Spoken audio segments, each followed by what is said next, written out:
welcome back. It's been almost 2 weeks, actually about 3 since the last video. I've decided to grow my hair out. I hope you can take all this funny looking hair. I noticed that all these parts tend to grow faster than the rest. Just bear with me, especially bed head. I noticed that every time I get out of bed, it's like really obvious. So if you have any tips for that, please let me know. Update: I haven't been doing too good the past few days. I was actually running a fever, which is why this video is so delayed, because I was trying to film it again. The night that I wanted to film, I was just feeling really bad. Eventually I got a fever. It's nothing new to me. I've always gotten a fever every now and then because of my weakened immune system, number one, and I'm pretty sure my body is just really infected with bacteria. Why I don't see a GP is because I don't want to get antibiotics and get immune to it eventually, and knowing every time I take antibiotics it will cause a rebound flare. When you don't give your body the time to fight the bacteria, it will basically come back. I just have no trust in GPs, and whenever they see my skin and my condition, they always want to send me to a dermatologist straight away. Totally understand why, because it is kind of scary to see the state of my skin, but I would just prefer not to. So I usually just watch myself however long I'm feeling sick. I will definitely send myself to a doctor if I'm sick for more than 3 days, but if I'm able to manage it within 2 days, I try to manage it by myself. That's just a little update for the past 3 weeks, I guess. I was improving quite well for the first 2 weeks, but on the third week, which is when everything went down, kind of left me in the state that I'm in right now. But you can see some improvement in the forehead. Everywhere is like really flaky right now. Every time I fall sick, this is just what happens. I get extra flaky and all the skin basically wants to fall out. So I'm sorry if it annoys you that some of the skin is sort of dangling in some areas. It also really annoys me too. I shouldn't be picking off the skin. I really tried, but I couldn't take it. Please bear with me, but I'm really glad that these wounds have sort of closed up.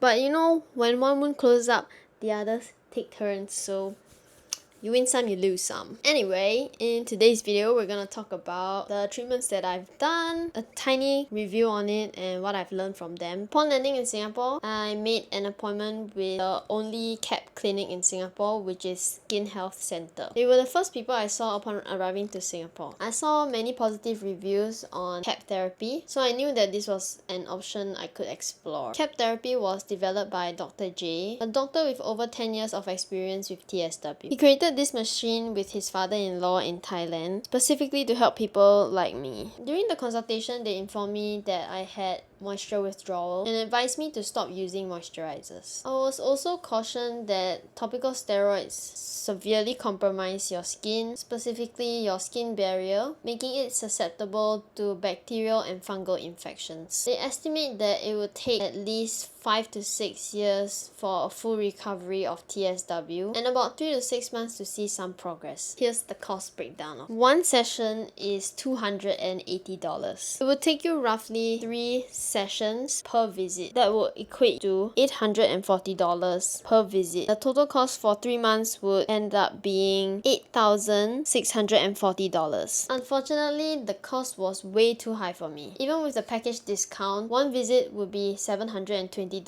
I also felt uneasy when I noticed the lack of doctor on site. In addition, I was charged $40 for a 1-hour consult that only lasted 30 minutes. When I questioned the staff, I was returned with, "This is just how it works here." They advised me to get a fungal scrape test done, which I did. However, in the follow-up consultation, they questioned why I hadn't gotten medication to treat my positive fungal results. The clinic they referred me to was already unhappy that Skin Health Centre has been referring people to them as they don't recognize TSW, so that left me a little confused. The doctor there was already unhappy and didn't agree with what Skin Health Centre was doing and felt that TSW isn't real. The doctor believed that everyone's skin has fungus, so everyone's results will basically come back positive. With that reaction from the doctor, I was already very apprehensive, and all I wanted to do was to go back to Skin Health Centre and give them the positive results to see what they would return me with, only me to realize that they wanted me to get a round of antifungals and to start the treatment immediately, which I declined as it was really too expensive. A week later, I managed to get an appointment with Dr. Mark from Chinese Doc. He is a traditional Chinese medicine doctor who has experience with TSW for almost 10 years. I had also seen a positive review on YouTube and that left me really hopeful. Dr. Mark understands TSW unlike many other TCM practitioners. The cost breakdown. The initial cost was $120 with the herbs being $77.81, and I did acupuncture on the first visit, which was $180 at the time. I know that right now he has bumped up the cost by $10. It's just $190. After the first initial consult, each consultation would only be $10, which felt fair and manageable. Dr. Mark would also monitor my progress closely via email and adjusted the herbs as needed. With the combination of acupuncture and herbs, I was able to get out of red skin within 3 months. One thing I really appreciate about Dr. Mark is his empathy towards TSW patients. He listens to patients' suggestions and understands the mental and physical strain of TSW. He doesn't punish you for relapses or scratching yourself. He also replies promptly to emails. In January, I bought a CAP machine to use at home. A fellow TSW warrior who had been to Skin Health Center taught me how to use it. I thought it would allow me to save money and treat myself more consistently. However, I started experiencing discomfort with the machine. Each session felt like a static shock, especially on wet wounds, and eventually I developed anxiety towards using it. I ended up with a staph infection, indicating that this machine wasn't effective in killing surface staph and fungus. In February, I began seeing a flare creep up, so I informed Dr. Mark and he suggested that I try lymphatic drainage. I started doing it weekly. I saw improvement even on the first visit. I noticed that the swelling and the oozing went down quite a bit. The cost for each lymphatic drainage is $170 by Fynn. By June, my condition worsened. I started getting fevers every month since April, and wet lesions were spreading to more areas. I tried topical TCM powders, TCM wound washes, and even Manuka honey, which helped close some wounds, but it didn't resolve the issue fully. I also sought a new TCM who prescribed liquid herbs. While these herbs seemed effective, my progress soon stagnated. Because of my consistent fever for the last almost 4 months, I was prompted to go see a general practitioner who recognized TSW. So that would be Dr. Erwin Kay in Healthworks Clinic. He takes a holistic approach to treating his patients. He suggested that I had leaky gut and told me to go on a low histamine diet along with providing probiotics and many other medication. He also did a swab test on my wet wounds and wanted me to collect a stool sample along with other urine samples. The cost for this first visit was $1,200. The bulk of the cost being the consult and most of the tests. I stopped taking my Chinese herbs altogether. In hindsight, that wasn't a really good decision because I think that's what caused me to get an infection. I was able to avoid an infection for the past 10 months and I was taking herbs diligently throughout that time. So I'm pretty sure that my negligence on taking the herbs is what caused my infection. The results of the skin swab came back positive with strep and staph. We decided to go on a 10-day round of antibiotics. The first 10 days seemed great. My skin improved significantly, but after 10 days, the redness returned. Despite my consistent updates, I seemed to be dismissed quite a bit. We went back to the doctor. He decided to give me an additional 4 more days of antibiotics, but it would be another type of antibiotics. That antibiotics didn't do anything for me.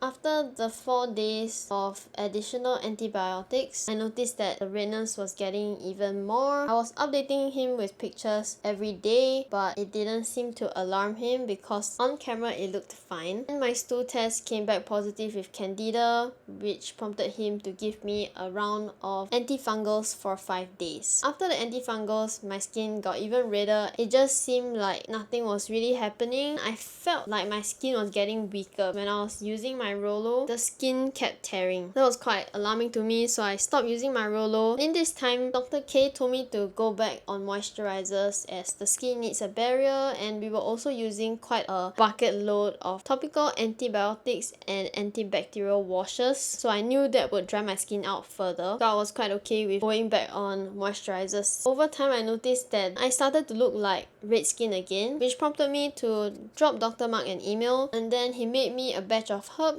which I collected and started taking. After going back and forth with Dr. K for a bit, he eventually prescribed Elidel cream without telling me that it was an immunosuppressant. I had to Google and then ask him. He replied me saying yes, it is an immunosuppressant, and that got me quite shaken because I didn't expect that I had to ask a doctor who knew how TSW patients would feel. Feeling shaken, I just didn't go back for any more consults and went back to Dr. Mark to do some acupuncture. Got me out of red skin thankfully within about 2 weeks. In this time, I already wanted to see Ben the Naturopath, and he's pretty hard to get a booking for, so I had to wait about a month till I saw him. His first consult costs $220. He's pretty thorough with everything. He will go through what your concerns are, and he will actually explain a lot of the things that you see. He explained to me that I was experiencing a lot of fungal and bacterial infections, which is why when I was putting on more moisturizers, it made me feel worse because I was just trapping everything under there, and that made a lot of sense to me. In addition to that, he told me that the itchy areas of my scalp and my eyebrows and this whole area is from a specific type of yeast that loves living here, so that's pretty annoying, but I love knowing more things and expanding my knowledge on this. Eventually, after almost 3 consults back and forth, we have concluded that my body has mold in it. Yes, in my body. How did I get mold in my body? The only way I can think of is when I was in the US and I was sleeping on the floor. There was this day that we could smell this wet rag smell. I decided to flip the mattress to check where the smell was coming from, and I noticed a wet patch. And I thought nothing of it. We rented an iron, tried to iron it out, and then we realized that it's black mold. We immediately threw it out, never slept on that again. It surprised us because we thought that the country was pretty dry and that mold wouldn't really grow, but I guess due to the low ventilation, mold grew. That's the only thing I can think of where I ever slept with mold or I was in presence with a lot of mold. I don't know how to better put it. And the main indicator of why there is mold in my body is the consistent up and down roller coaster of my healing, of how it will always look good for like the first 3 days to 1 week, and then it would stagnate or go down. So if you're experiencing these symptoms, you might want to seek a naturopath or someone who has experience with mold in the body. As for now, my treatment plan is to build up my immunity, and then we will go in with antibiotics and antifungals because there's no way to really kill the mold naturally, sadly. I hope that I come back with better news soon, but thanks for watching. See you next time. Let me know what you want to watch and I'll keep you guys posted.